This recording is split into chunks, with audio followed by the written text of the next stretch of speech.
So, back around late 2007, I was attached to a Myuu, or Marine Expeditionary Unit. It was my first deployment.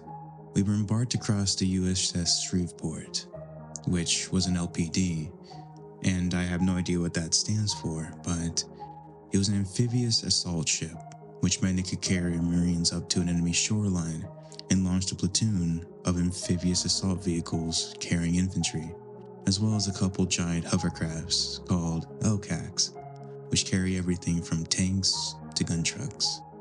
Sometimes it just launches AAVs to carry Marines into foreign lands, to train on foreign bases and train foreign troops, which is a lot less fun than it sounds.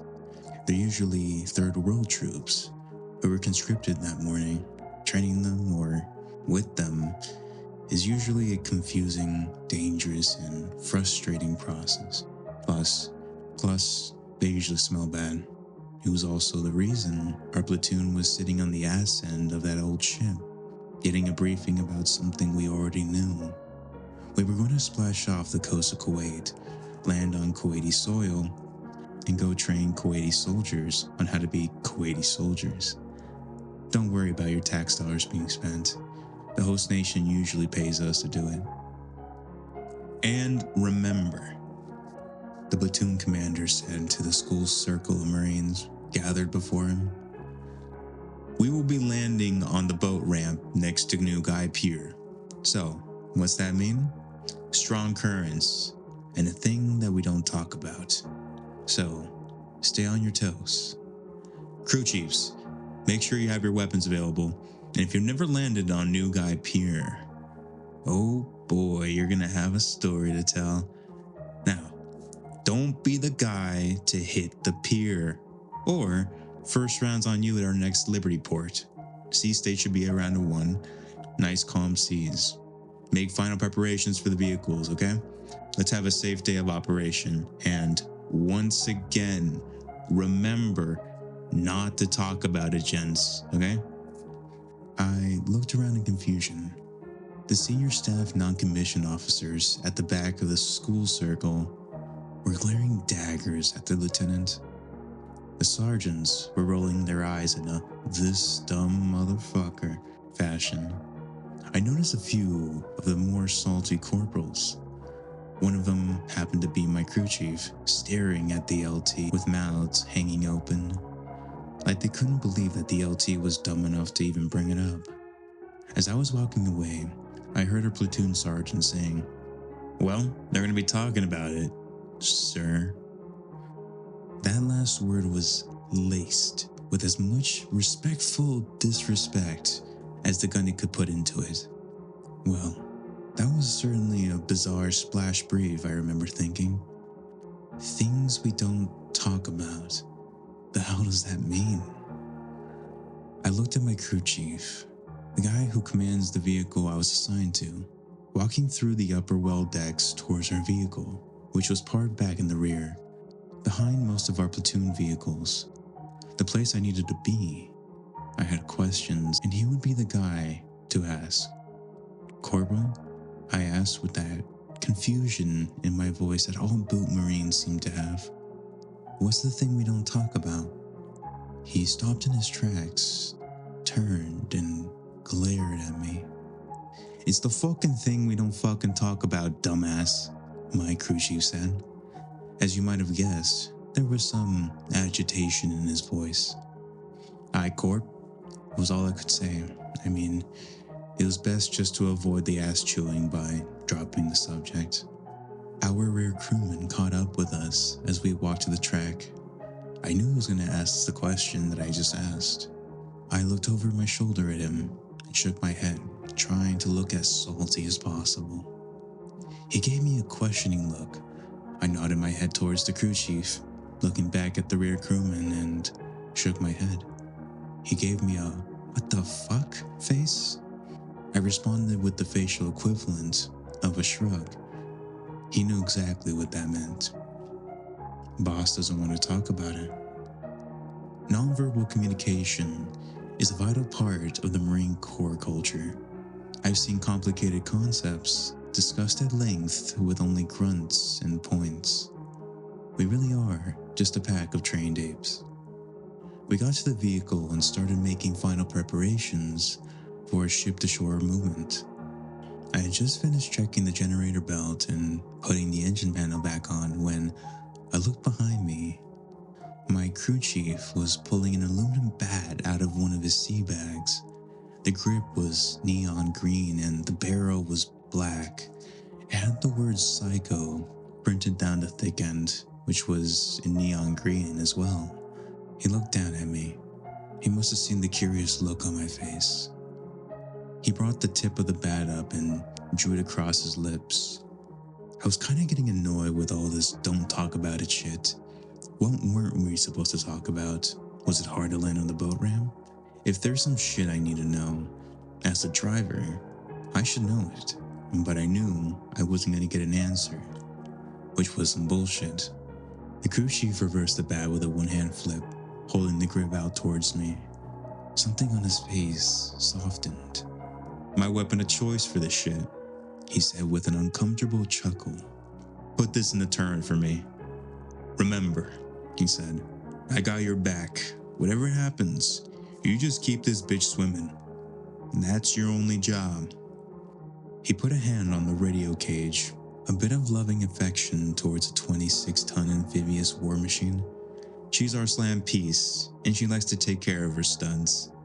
His eyes turned towards our rear crewman, or dungeon master as his nickname for his billet. You usually ride in the troop commander's hatch on the splash with no infantry embarked, but I want you to ride down here in the dungeon. Make sure the back hatch stays locked.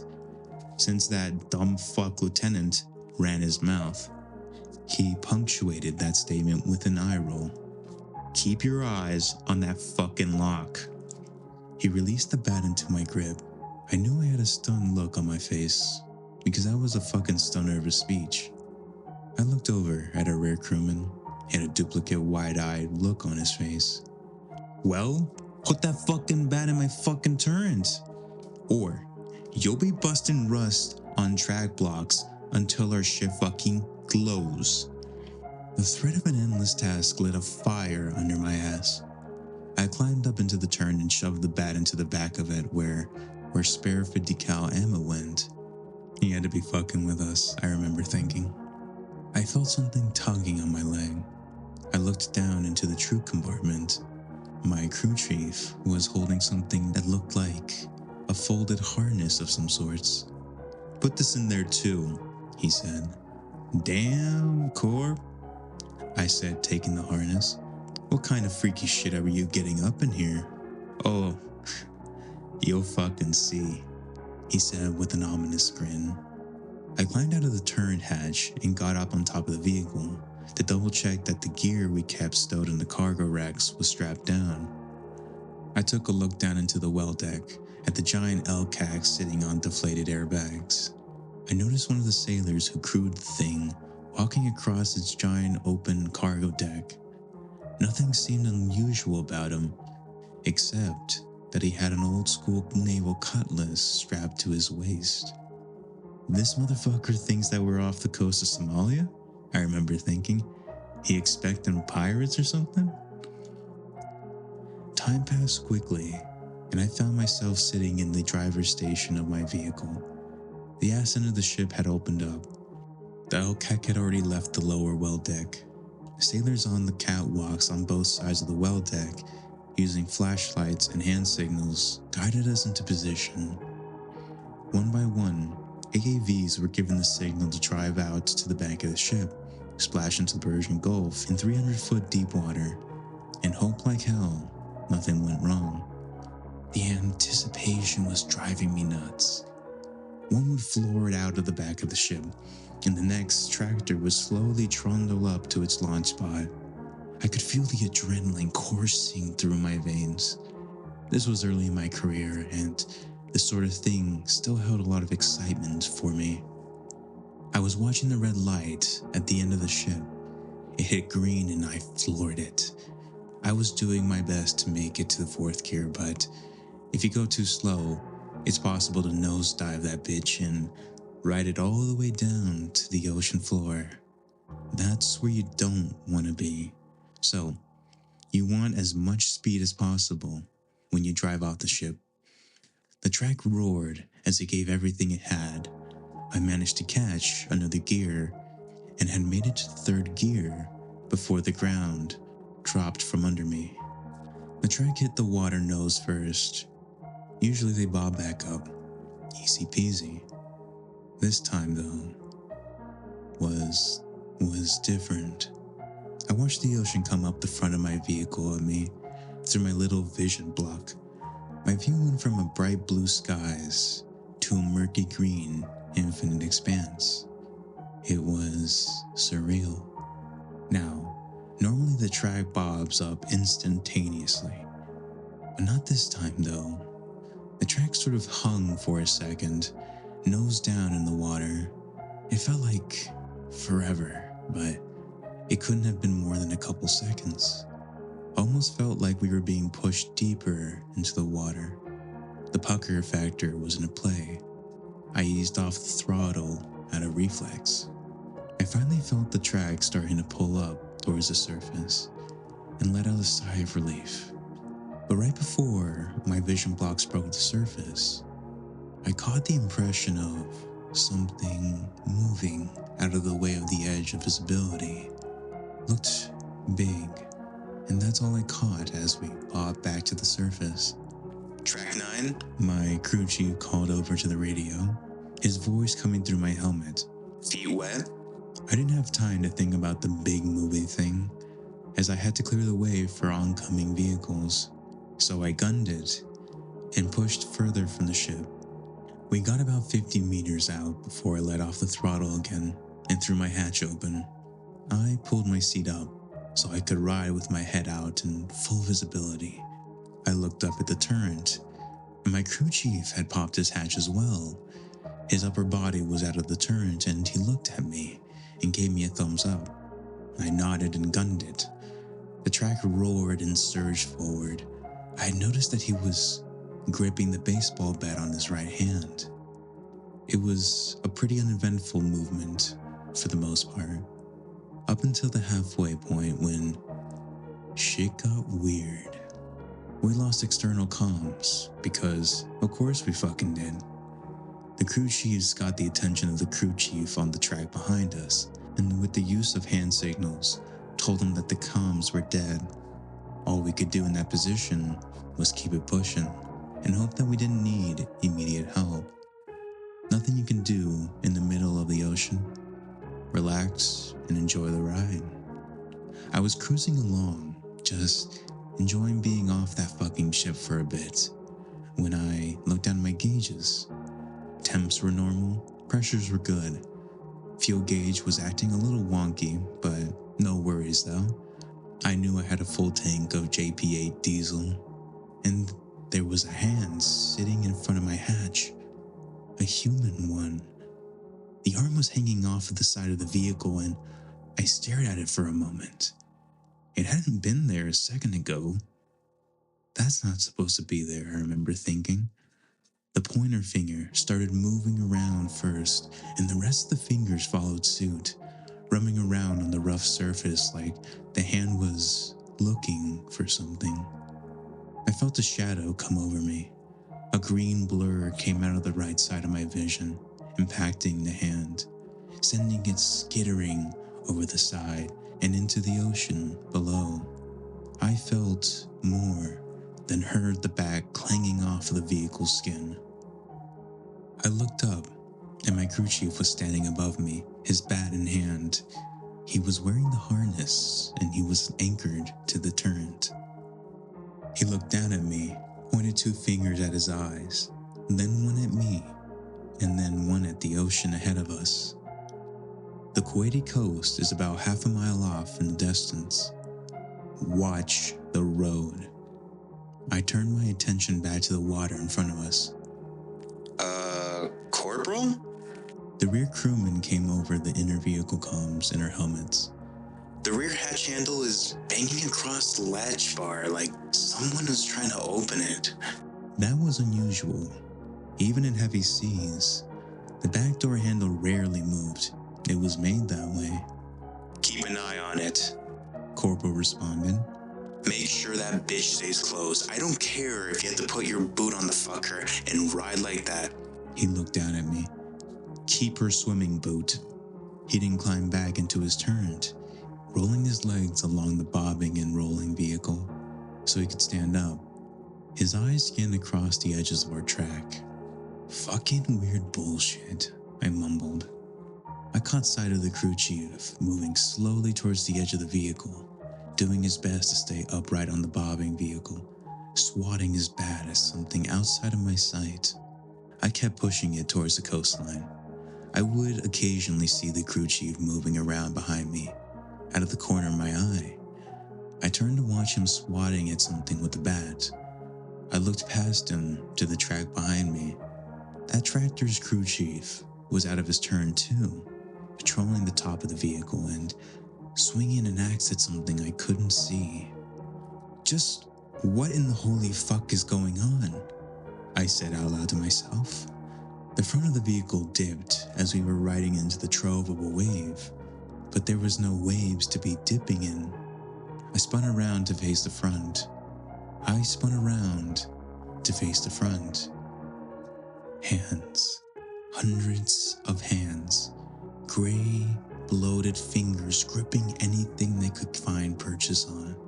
The tractor felt like it was being pulled down, nose first. Water started washing up over the front of the vehicle. That was strange. That was bad. If too much water got on top of the vehicle, it would collapse the barrier that keeps the water out of the engine compartment under the weight and flood the track faster than our bilge pumps could keep up with. We would sink. At our 12 o'clock, I yelled into the intercom through my CVC helmet while backing off of the throttle. The crew chief ran past me, baseball bat swinging. Every time he made contact with one of those hands, their grip broke open and they fell back into the sea. Someone raised back up out of the water, but my crew chief seemed to be making pretty good headway against them. I could feel the nose start to break rise out of the water. I ripped the throttle wide open, trying to get us out of there. The old tractor gave me everything it had, which wasn't much. It's got a maximum speed of 8 knots in the water, or a little over 9 miles per hour. Not exactly get the fuck out of here speed. A hand came out of the water and grabbed the crew chief's boot, pulling his leg out from under him, planting him firmly on his ass. He seized up, his body going rigid. Initially, I thought he might have hit his head, until water started spilling out of his mouth. What the fuck? He looked back at me with eyes wide open, his pupils starting to roll back into his head. More hands grabbed his legs and started pulling him forward. I reached out and grabbed the carry handle of his plate carrier. I'm a big dude. I can pick up heavy things and put them down, but this was like trying to pull a dump truck out of a quicksand. I took my other hand off the steering yoke and grabbed one of his shoulder straps and started pulling him.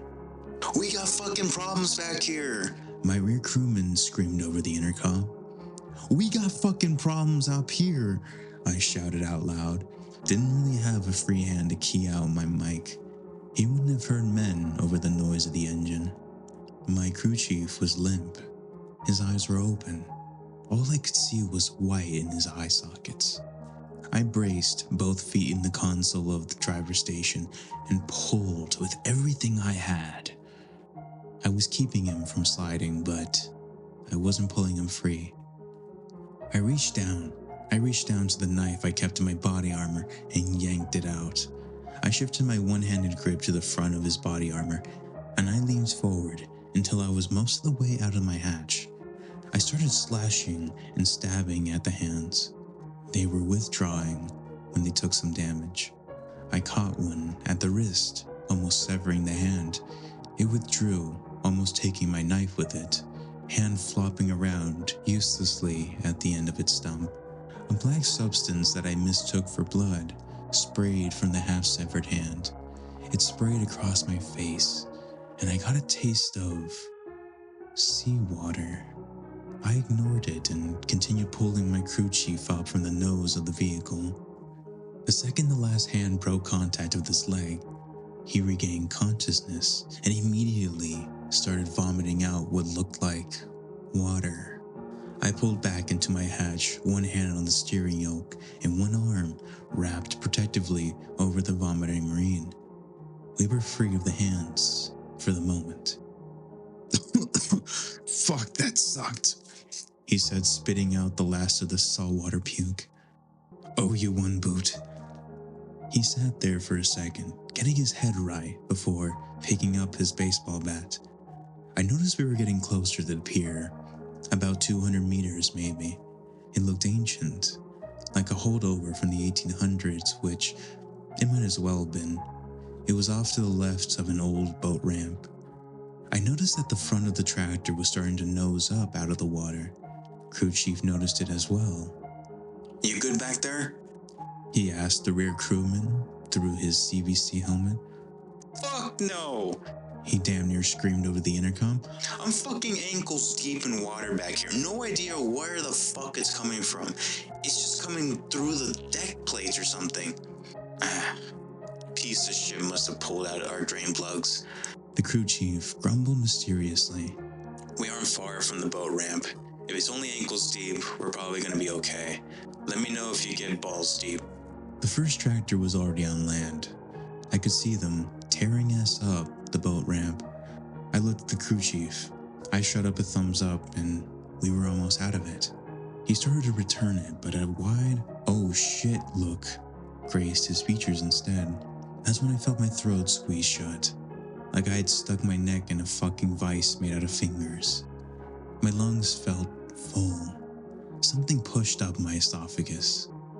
Seawater.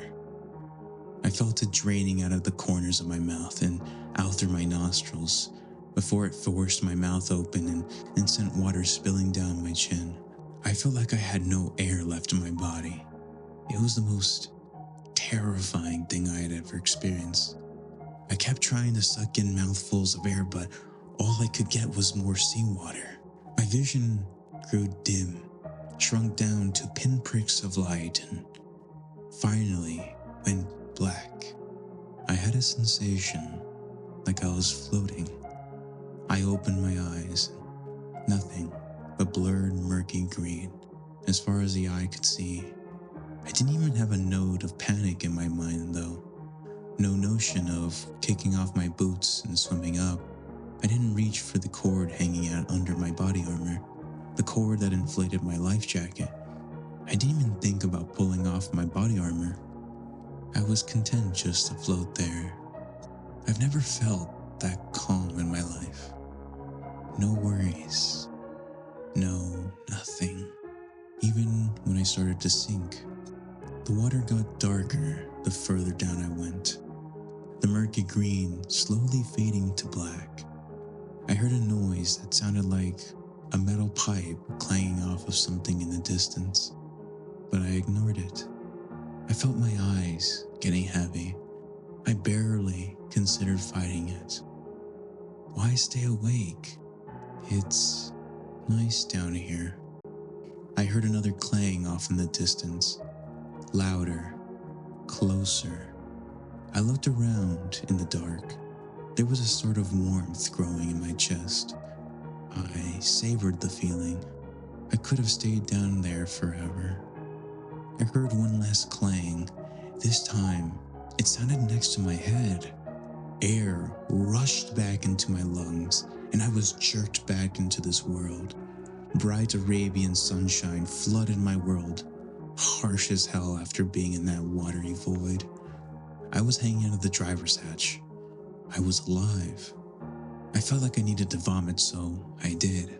Water rushed up my throat, hosing down everything in front of me with a salty froth, leaving me with a feeling like I had just applied a belt sander to my esophagus. My crew chief was looking down at me. He flashed me a thumbs up and I just stared at him, feeling, and most likely looking like a bag of smashed assholes before I finally managed to weakly flash the gesture back at him. He nodded down at me and pointed to the front of us. We were about 20 feet off of New Guy Pier. floating towards it. "Straighten us out," he said as he climbed back into the turret. I did my best to not slam into new Guy Pier. I really did, but I was pretty out of it. I mean, I had just been pulled back into the living world and vomited my guts out. You get put in charge of driving a 26-ton armored amphibious vehicle. After that, you tell me how you do.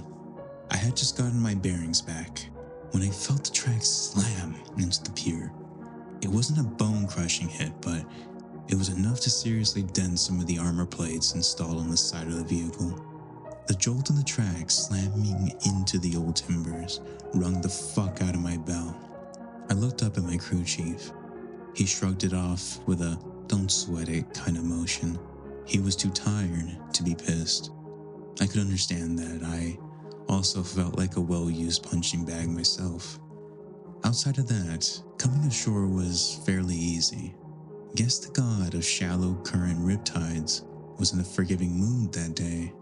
I felt the tracks meet up with the concrete of the boat ramp, and the vehicle stopped floating. It was the sort of vehicle you want to bottle up and keep for later.